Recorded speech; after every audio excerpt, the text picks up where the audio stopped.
سێناتی ئەمریکا سەرقاڵی دادگاکردنی ترامپ. پێنتاگۆن دەڵێت ئەمریکا جەخت لەسەر شەڕی داعش دەکات نەک چانۆتەکانی سووریا. دژواری بارودۆخی پەنابەرانی شەعبان لە زستان.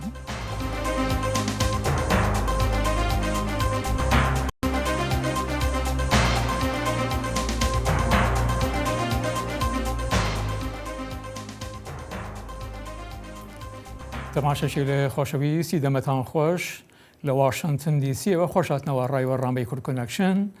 من جان دیلان لە دروژی بەڕامبەی ئەمڕۆمان وەلدان مینم سشەممە 9 مانگ 2 ساڵە 2020 تو یەک ئومیدوارم دەمێکی خۆش وەلمان بۆنە سەر. لەی هەفتەیە واشنتن چارەسەری دوو گرفتی فەرەگەورە کرد.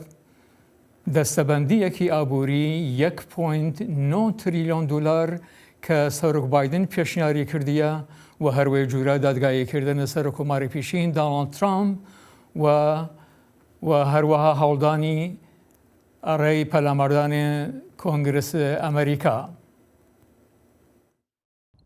کۆنگرەسە ئەمریکی کو د چەند هەفتەیەم داویێدە ببوو جihê alozîyan wê dîsa balê li ser xwe bikişîne ji ber ku qanûndanerên Amerîkî wê di pandemiya vîrusa koronayê de paketa alîkariya aborî nîqaş bikin û her wiha guftugûyên li ser dadgeha êmpêşkirina serokê berê Donald Trump bidar bixin. Komîteyên Kongresê wê dest pê kara amedekirina pêş yasayekê bikin ku tê de plana serok Joe Biden bo ekonomiyê heye ku ev ê alîkariya cotkar, malbat, karsazî û hikûmetên herêmî bike. Gelekî komarî îdia dikin ku ev plan pir fireh e û çareseriya pirsgirêkên ku bi tenê ji pandemiyê derketina armanc nake. Demokrat dibêjin di nav reşa krîza ekonomiya netewî de divê ev paket bi lez û bez were pejrandin. Herî giring ew e ku divê çi qas ji destê me bê bi ciddî û bi lez û bez em alîkariya Emerîkiyan bikîn wext pir giring e. Dargeha împêşkirina Trump vê her roj piştnîvro li Kongresê were çêkirin.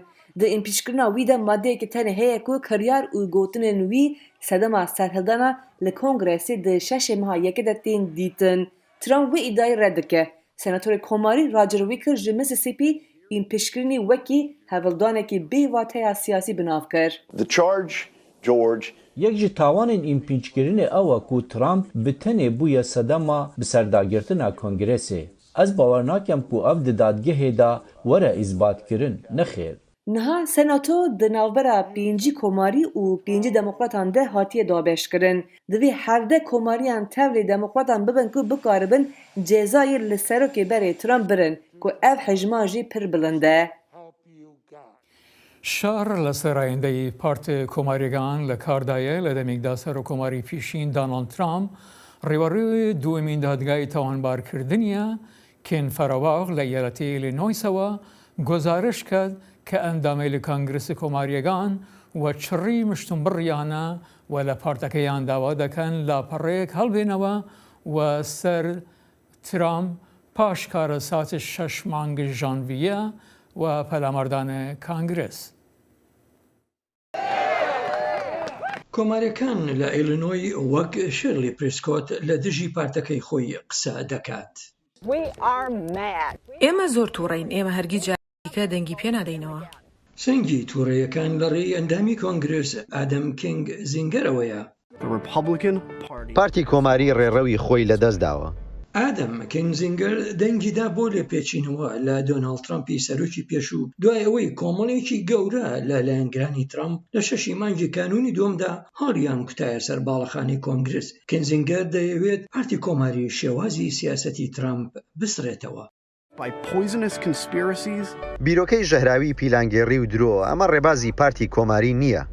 بەڕای ئێمە ئەم ئەندامەی کۆنگرسمان ڕێڕەوی خۆی لایداوە و لەگەڵ ئەو قسەکردنەی هاوڕانین. پارتی کۆماری لە ناوچەی ژێر دەسەڵاتی کینگزینگەر بەم دوایانە دەنگیان بۆ سەرزەنشکردنیدا. ئەوەی ئەو لەبارەی سەرۆکی پێشوو هەروەها لایەنگرانی سەرۆک و زۆرێک لە کۆماریە نەریت پارێزەکانەوە دێڵێت باش نییە. بەڵام ڕاوبۆچوونی کۆماریەکانی خۆجێیی یەکگرتوو نییە. دوای ئەوەی ڕوویدا نبینیم هیچ کەسێک ئێستا بڵێت سەربەرزم کە کۆماریم و ئەوە بەدی ناکەم. کێ دەتوانێت شانازی بکات بەو خەڵکانەی بە کڵاوی سوورەوە دێن و دەچن و بەبێ هۆکار لەوە زیاتر کە ترامپیان خۆش ناوێت لەگەڵ کەسانی دیکە بەدرەفتاری دەکەن. بەرپرسێکی پێشووی کۆماری ناوچەکە هەست بە ترس دەکات لەلایەنگرانی ترامپ و بڕوای وایە پارتەکە پێویستی بە ئاراستە و ڕابەرایەتی نوێ هەیە. ئەوە پێویستی بە ئازایەتی هەبوو، بەڵێ بە ئازایەتی. بۆچوونی جیاوازی تۆرنتن و سمیث دابەشبوونێکی ڕوو لە زیادبوون لە نێوان پارتێکدا پیشان دەدات کە تێیدا بە ملیۆنەها دەنگدەر بە ئەندازەیەکی گەورە دڵسۆزی سەرۆکی پێشوون زۆرێکی دیکە بە زیانبەخشی دەبینن. سوزن ثۆرتن کە ئێستا سەربەخۆیە لەگەڵ ئەوەشدا ثۆرتن پشتیوانی لە کێنزینگەر و نوێ یاسادانەرانی دیکەی کۆماری لە ئەنجومەنی نوێنەراندا دەکات ئەوانەی دەنگیاندا ترامپ بکەنە یەکەم سەرۆکی ئەمریکا کە دووجار لێپێچینەوەی لەگەڵدا بکرێت. کیزینگەر خۆی ڕوبەڕووی بە هەڵسکردن کردوتەوە. بە بڕوای من ئەم جۆرە لە دابەشبوون لە سەرلایەنگری بۆ ترامپ دەرفەت بۆشیانی بەرهەڵسکارانی زیاتر دەخڵقێنێت. ڕەنگە کاری ژیانی سیاسیشی بخاتە مەترسیەوە. دەیەوێت کۆمارەکان لە خولی هەڵبژاردننی داهاتوودا یەکێکی دیکە لە بری کێنزینگەر دابنێت. ئەوە ئاماژە بەوە دەکات کە چۆن ئەندامانی زیاتر سەنگ دەخەنە سەر گروپێکی بچووک لە خەڵک لە نێو بازنەکانی دەنگدانیان هەروەها لە نێو ئەوانەشی کاندیدەکان هەڵدەبژێرن تەنانەت لە نێو ئەوانەشدا بنکەیەکی جەماوەری بەپەرۆش هەیە کە ڕەنگە بایەخەکانیان هاوشێوەی ئەوەی هەڵبژێنەران نەبێت. لۆرەل هاربریج یانگ لە زانکۆی نۆرث وەسترن دەڵێت دوورخستنەوەی کۆماریەکانی دەشت بە ترامپ ڕەنگە پارتی کۆماری والێ بکات لای دەنگدەرانی گشتی کەمتر خوازراو بێت. دەبێت ئەوان دەستبەرداری ترامپ وەک ڕابەر و پەیامبەرێک ببن لەبەرەوەی پەیامەکەی لای من پەسەند نییە دەبێت بگەڕێتەوە بۆ شێوازی ڕەفتاری بەجێ و ڕێزگرتن. لایەنگرانی ترامپ دەڵێن پلان ڕێژی بۆ دانی جێرانی بۆنەی زیاتر لە سەرانسەری ئەمریکا دەکەن و یاسادانەرانی وەک کینزینگەر دەکەنە ئامانج و پەیمان دەدەن پارتەکە بە وێنەی ترامپ داڕێژنەوە و هەر جارە و لە هەڵبژاردنێکی بەراییدا. سێناتی ئەمریکا ئەمڕۆ سەرقاڵی دادگاکردنی سەرۆکی پێشوو دۆناڵد ترامپدایە بەهۆی گوایە هاندانی لایەنگیرانی بۆ هۆی ڕژبردنە سەر کۆنگرێسی ئەمریکا. بۆ تێشخستنە سەر هەندی لایەنی ئەم بابەتە کامەران کوردی چاودێری کاروباری ڕامیاری ڕاستەوخۆ لە ڕێگای سکایپەوە لە شاری نەشڤیل لە ئیالەتی تەنەسی لەگەڵماندایە. کاکە کامران خۆش هاتنەوە بۆ ڕامەکانی بەشی کوردی دەنگی ئەمریکا. ئەمڕۆ پرۆسەی دادگاییکردنی سەر و کۆماری پێشوو دۆناڵد ترامپ دەست پێ دەگات. پێشەموو شتێک ئەم دادگاییکردنە دەستوریە و یاخود زەمینەی یاسایی هەیە بۆ دادگاییکردنی ترامپ؟ کاتتان باش کاکجانی سپاس بۆ دەرفەتە.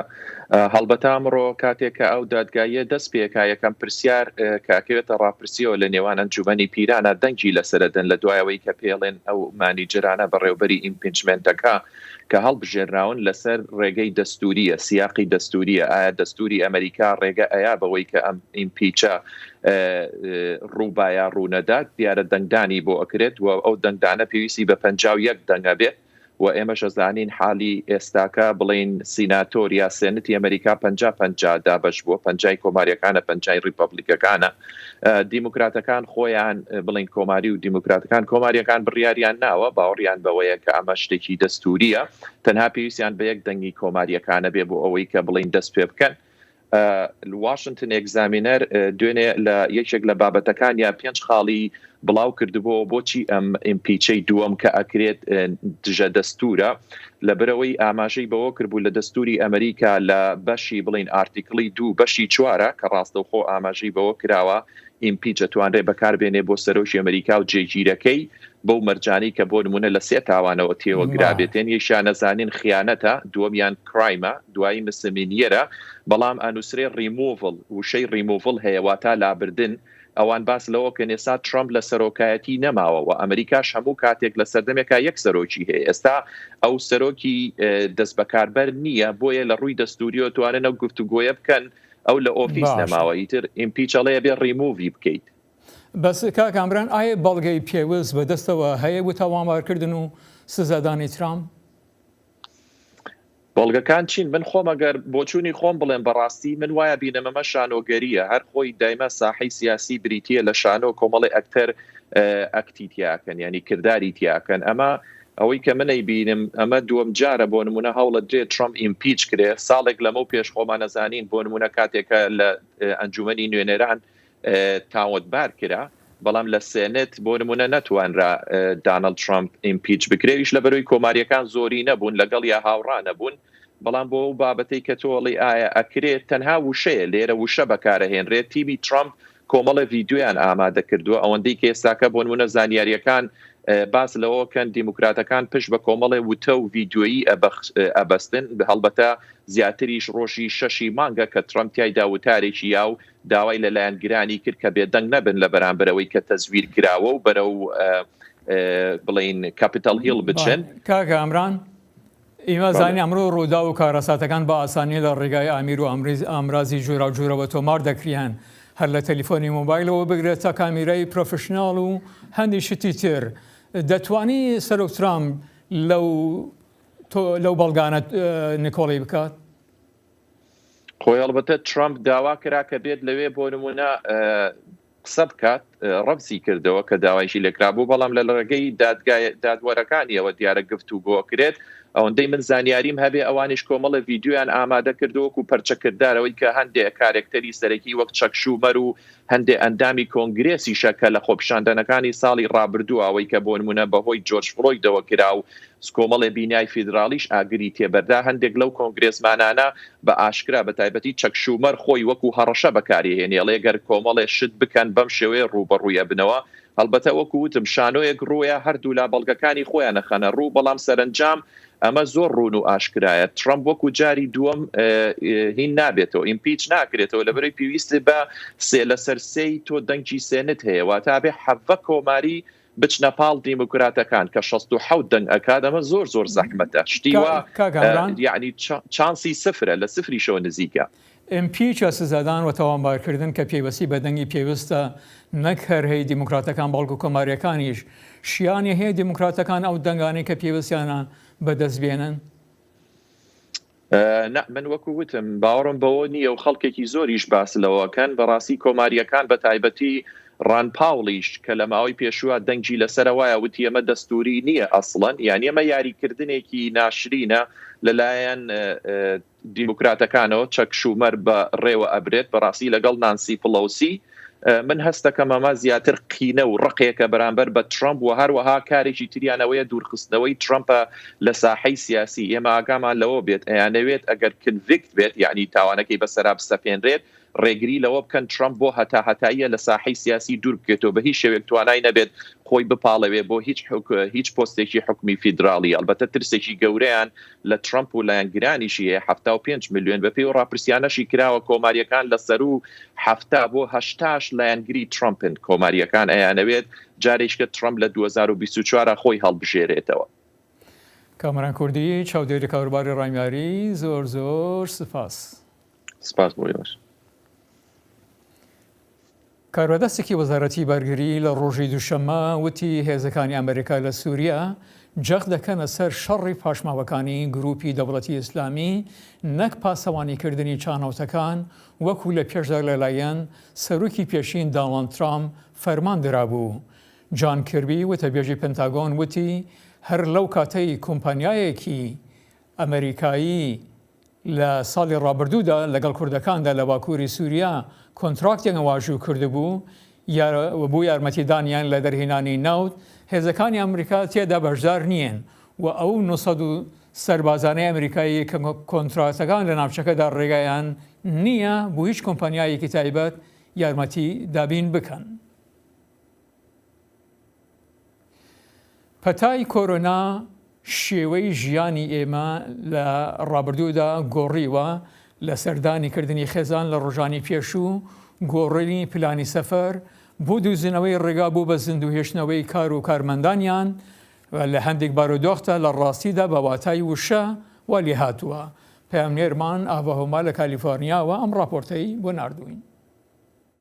لەمەوەی ساڵی ڕابردوودا پەتای کۆرۆنا شێوەی ژیانی هەموو کەسی گۆڕیوە لە سەردانی بنەماڵەکان لە کاتی پێشودانە گۆڕینی پڵەنی سەفەر هەتا بینینەوەی ڕێگا و شێوازی چییە بۆ زیندوو ڕاگررتنی کارکەسبی و کارمەند. مێری ئەلیەت خاوەنی چێشخانەی ڤیکتۆریەن کۆرنەر نزیکەی نیو سەدەیە کە خزمەتی ئەم کۆمەلگایە دەکات. هەوڵی ئەوەی داوا کە کارمەندەکان و مشتریەکانی سلامت بن و دەرگای چێشخانەکەی کراوە ڕاگرێت.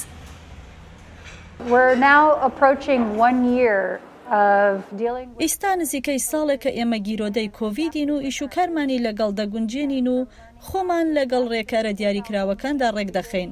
لە سەرەتاوە خۆمان ڕاهێنا کە خواردنەکان ببینە دەرماڵەکان و دواتریش دەمانتوانی لە ژوورەوە و دەرەوەی چێشخانەکە مشتری وەرگین.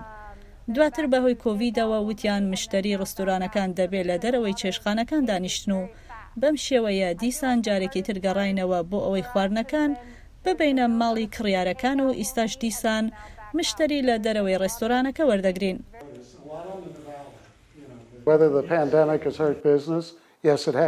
ئەخۆ ئەم پەتایە زیانی بۆ کار و پیشەکەمان بووە بەڵێ زیانی بووە هەموو شتێک خاوەتەوە خەڵک بە پارێزیەوە هەڵسوکەوت دەکەم بۆ ئەوەی بچنە شوێنێک. دەوڵەت و حکوومەتی فێدراڵ لەژێر هەردوو ئیدارەکەدا هەندێک پرۆگرامیان دامەرزاندووە وەکو یارمەتیدانی کار و کاسبی مامناوەندی لە کاری کارەساتتا. PPP و قەرزی ئیدڵ بۆ یارمەتیدانی پێشۆ بازرگانی بۆ ڕزگاربوون لە کێشە و دژواریەکانی پەتای کۆرۆنا. بەڵام داتاکان نیشان دەدەن کە 58% کار و کاسبیە مامناوەندیەکان کە بەهۆی پەتای کۆرۆناوە داخرابوون بە بەردەوامی بە داخراوی دەمێننەوە. Obviously, having a retail store closed, you don't have a lot of opportunity for business. دیارە ئەگەر دوکانەکاندا بخرێ هەلو دەرفەتێکی زۆر نییە بۆ کاری بازرگانی. ئیشەکەی من کاسبێکی مامناوەندیە. من هیچ ئامادەکاریم نەکردبوو بۆ فرۆشتن لە ڕێگەی ئۆنلاینەوە. لە پارەکەوە دیزایانی ماڵپەڕەکەمم گۆڕیوە و بازرگانی ئەلکترۆنیم بۆ زیاد کردووە بۆ کاتی پێویست. بودجەی 1.9 تریلیۆن دلاری ڕزگاری لە کۆڤیدی سەرۆک بایدن پڵانی ڕێکخستنی هەیە بۆ گەیاندنی پارە بە خێزان ئەمریکیەکان و کاروکەسبیەکان بۆ هەندانی بۆژانەوەی ئابووری و ڕزگارکردنی کاروکەسبیە مامناوەندیەکان.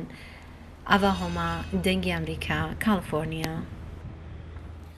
جیاوازی گەورە هەیە لە ڕایگشتیدا لەسەرەوەی حکوومەتەکانی ڕۆژاوا تا چەند بە باشی هەڵسوکەوتیان یان چارەسەری پەتای ڤایرۆسی کۆرۆنایان کردوون بە پێ ڕاپەرسیەکی نوێ لەلایەن لێکۆڵێنەوەی پۆی کە هەروەها لە خەڵکی لەبارەی کۆتانی ناچارانە لە ئەمریکا و ئەوروپا کردوون کەم شوێن ماوە لە ژیاندا کە پەتاکە کاریگەری لەسەر نەبووبی. کاریگەری هەرە گەورەی لەسەر تەندروستی مرۆڤەکان هەبووە، داخستنی ئابووری، ڕابستان و بەستونی کۆمەڵگەکان، بەڵام ڕاپرسیەکان لەلایەن سەنتەری تۆژینەوەی پیۆی ئەمریکی تێڕوانینی گشتی زۆر جیاواز ئاشکرا دەکات کە چۆن حکوومەتەکانی ڕۆژاوا بەباشی ئەو پەتاییان چارەسەر کردووە. کامپی پەنابەرانی ئەفرین لە شەهبا لەم زستانەدا لە بارودۆخێکی دژواردا دەژیان و پێوەستیان بە یارمەتی هەیە. پەیامنێرمان نۆروز ڕەشۆن لەم ڕاپۆرتەدا باس دەکات کە بۆی ناردوین. روشا دربدرن عفرینێک و لە پەناگەها شەهبا بەجێ بوونە دە ناوا سەرما و سەقەما زستانê de pir zehmet bûye.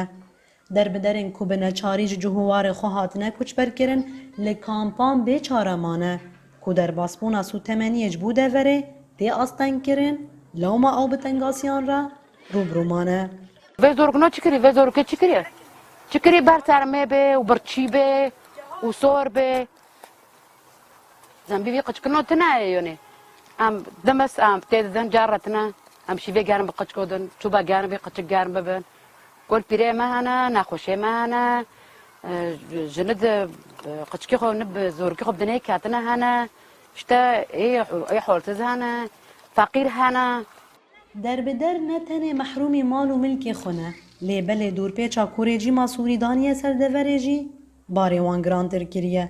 Lawma ew bigazincin. Geçkê bo jî li ser me mozû te qutekin, geçkê bo şîr qutekin, geçkê bo dermin qutekin, geçkê bo nizam çi dikin, yani zor rûyê çetin dikin li ser me. Tayyib xêr e, çi esbob be?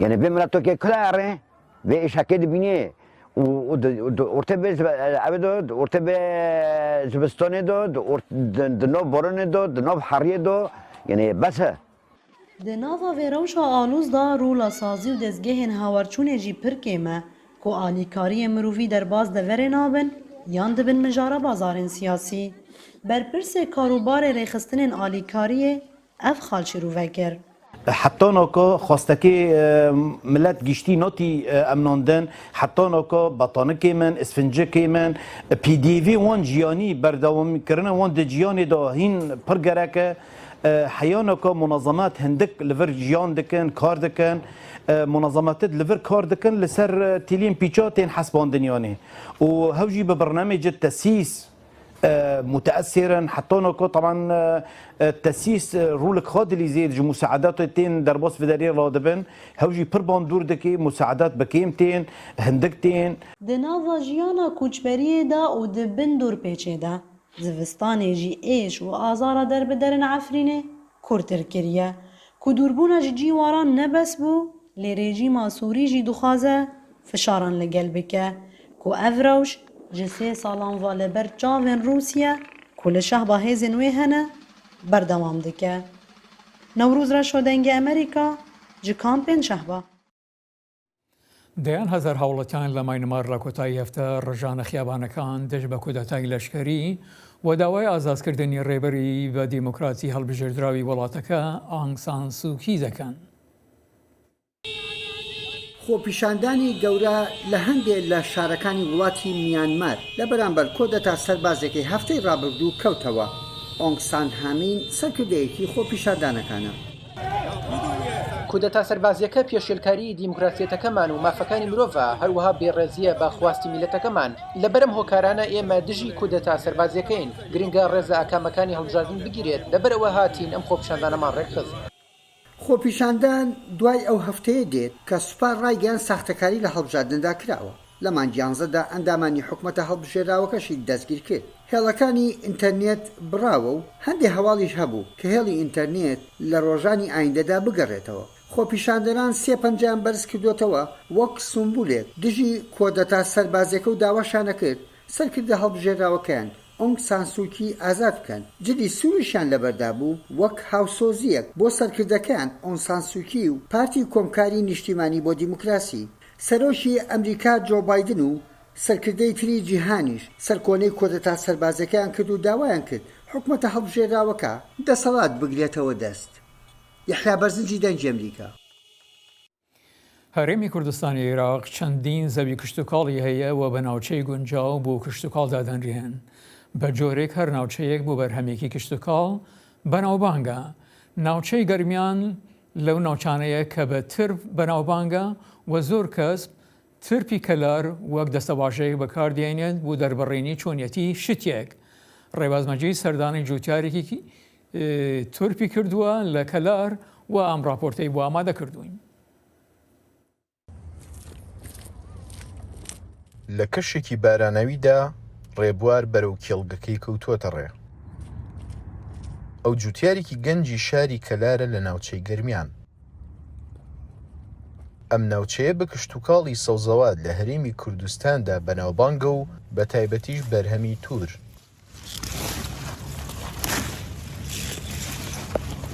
بە پێی وتەی جوتیارەکانی ئێرە بۆ بەرهەمهێنانی تورێکی باش پێویست بە خاکێکی گونجاوە. خاکی کەلاری خاکێکی بەپیتە بۆ سەوزەوات و بە تایبەتیش بەرهەمی تور.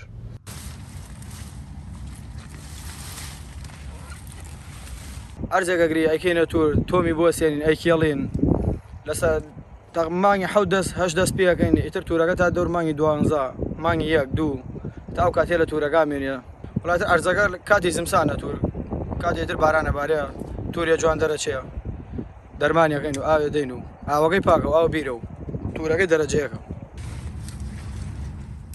لەناو بازاری سەوزەوات و توردا لە هەرێمی کوردستان توری کەلار بەناوبانگە هەمووەک تام و بۆن هەمی ژۆک و جوانی ڕواڵەتی تورەکە. ئەو تورەی لێرەدا بەرهەم دێت بۆ ناو بازارەکانی سلێمانی و چەمچەماڵ و هەولێر و شارەزور و ناوچەکارین تر دەنێردرێن. توری کەلار توری خۆشە لە هەموو تورێک کورسان خۆشترە. ئێستا لە سلێمانی شۆ تورەکەی دووە گەیرەندێن لێرەوە ڕاو بە سلێمانی بۆ هەولێرە چێ بۆ چەمچەماڵە چێ بۆ شارە زورە چێ تورەکەی کەلار جیاوازە عەرزەکەی خۆڵێ چاکە ئاویشی باشە ئاو بیرە. هەر لە تەنیش کێڵگەکەدا ڕێبوار جێگەیەکی دروست کردووە بۆ شۆرینەوەی تورەکان لەگەڵ لێکردنەوەیاندا ڕوو دەکاتە ئەم حەوزی ئاوە و دوای پاکردنەوەیان بەرەو کۆڵانەکانی ناو شار دەکەوێتە ڕێ و تورەکانی دەفرۆشێت. ئەمەش سەرچاوی بژێویە بۆ ڕێبوار و سەدان جوتیاری تری ناوچەکە. ڕێباز مەجید، دەنگی ئەمریکا، کەلار. لە کەناری ئاچ کەچان و ژنان بە شێوەیەکی زۆر ڕوو لە گۆڕەپانی ڕاگبی دەکەن ما کەمارە ڕادەگەینێت کە کچان چۆن ئەم یاریە زەبر و دژوارە دەکەن. دەیمن سەنەتا وەک کچێک خەونی بە یاریکردنی ڕاگبیەوە دەبینی بە شێوەی پرۆفشناڵ، بەڵام ئەو پارەی نەبوو بۆ ڕاهێنان. ئەو سوور بوو لەسەر ئەوەی کە چی دیکە هیچ کچێکی تر نابێت لە یاریەکە دوور بخرێتەوە. 4 ساڵ لەمەوبەر دەستی کرد بە ڕاهێنانی سێبراکۆ کە تیمێکی ژنانە لە شاری بنگەرڤێڵ. سانەتا تیمەکەی هێنابوو بۆ یاریکردن لە ئەنیستیتیۆی نیشتمانی بۆ وەرزش و لاوان لە مەکۆری، کۆلژێک لە نزیک شاری ئابەجان. من یاریزانێکی پێشوو بووم لەسەر ستافەکە مابوومەوە بۆ سەرپەرشتیکردنی کچەکان. حەزەکەم خوشەکانم تا ئەو شوێنە دەکرێت بڕۆنە پێشێ و وانیشان بدەن کە لەم وەرزشەدا شوێنەکەیە بۆ کچان. ڕاگبی ئەتوانێ وەرزشێکی قورس بێ، بەڵام بەرز ئەسیستای تەمەن 15 ساڵ کە ڕاهێنەرێکی جیاوازی هەیە بەو شێوەیە حەزی لێ دەکا. دەستم کرد بە یاری ڕاگبی و سوپاس بۆ هاوڕێکانم. ئەو بانگی کردم بۆ ئەوەی بێم و سەیری بکەم کە چۆن یاری دەکرێت. لە ڕۆژی دووەمدا جلی وەرزشتیم لەبەر کرد بۆ ئەوەی کەمێک ڕاهێنان بکەم. لەو ڕۆژەوە من حەزم لە یاری ڕاگبیە. ئیزابڵایە بووە سکرتێری کۆمسیۆنی ژنانی یاریزانی ڕاگبی دەڵێ ئیستا کاتی ئەوەیە کە ژنانی یاریکەر بناسرێن و دەرکەون. کچان لە یانەکاندا ماوەیەکی زۆرە ڕاهێنان دەکەن. فیدراسیۆنی ڕاگبی کۆماری ساحلی ئاچ خولێکی ساڵانە لە نێوانیانەکاندا ڕێک دەخا کە ئەمە هەروەها دەرفەتێکی شەب بۆ دۆزینەوەی یاریزانانی لێهاتوو بۆ یاریکردن لە یانەی نیشتمانیدا.